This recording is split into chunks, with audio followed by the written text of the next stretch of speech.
ano mo, ama? Dapat kasi nagbo-voice over ka. Ito ka mo yung gulay na katnga na may santol.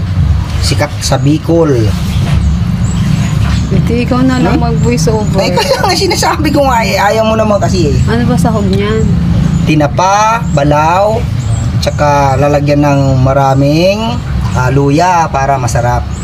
Biko lang Tsaka- naman yata nakakakilala At saka, dito. kailangan maraming sili. Kasi Bicolano eh. Yan ang gulay na katnga sa Irigasiton.